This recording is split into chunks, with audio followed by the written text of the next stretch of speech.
Hi everyone, Bonnie here, pouring some wisdom into your day.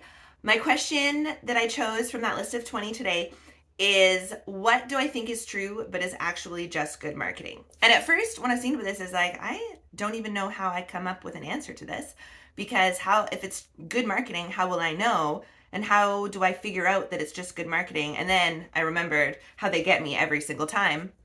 And I am a sucker for sales. And not even just all sales in particular, but the ones where if you buy this item, it comes with this item. And it doesn't even matter if I need either of the items. But when they come together, oh man, it seems like a really good deal and I should buy it. I am such a sucker for it. And it's obviously just good marketing. I don't need Tylenol and Band-Aids, but when they're discounted together, I'm saving those precious cents. And no, I'm just spending the money on things that I don't need.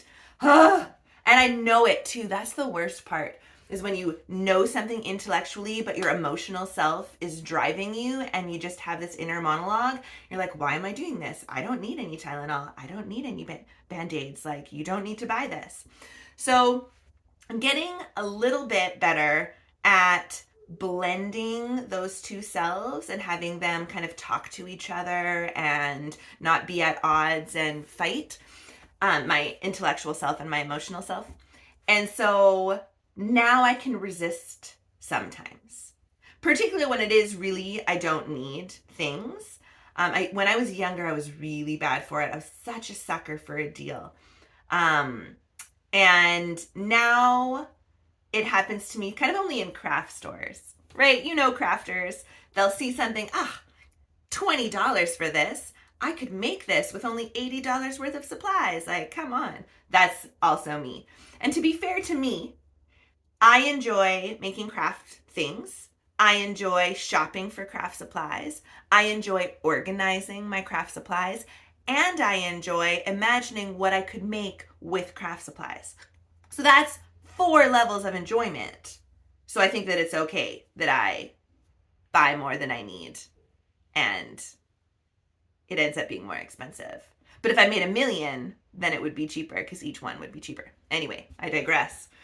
So I have been able to minimize the genres of shopping where I'm a sucker for a deal. And the ones that I can't, aka the crafting one, I try to not go into the crafting store. And then I can avoid the issue altogether.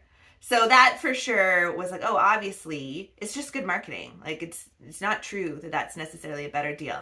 And then the one that bothers me, and I still buy into it, is just when things are dramatically lowered in price, because the markup for clothing is so much.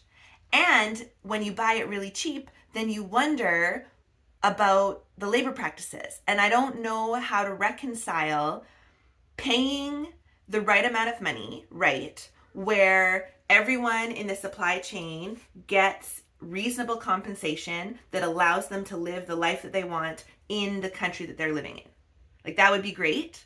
And when some companies try to do that, so for example, Roots Canada was one, and I believe it was Lululemon, where they were at least in Canada, saying, hey, we're paying Canadian wages for all of our industries, and that was a whole part of their brand to justify their pretty high costs for the clothing that they had. And then I don't know exactly what happened. I imagine management shifted, and then they outsourced and went overseas to keep up with the global market and kept their high prices, but now their brand has totally changed and the customer feels duped. So I don't know. I've kind of shifted from the question a little bit about what's true and what's good marketing.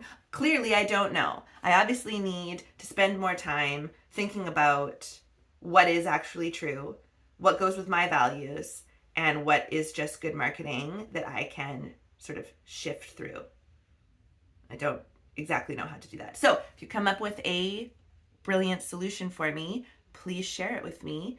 And let me know what you sort of are duped by with the good marketers out there.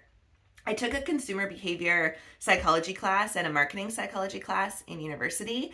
And man, they know stuff about us. They know how to hijack our limbic system and how to make sure they're like hitting the dopamine right so that we keep shopping and we keep consuming and buying things. They know. And I fall for it. And I know that I know. And they know that I know they don't. No, just kidding. They probably don't. Anyway, that's all I have for today. Take care and have a magical day.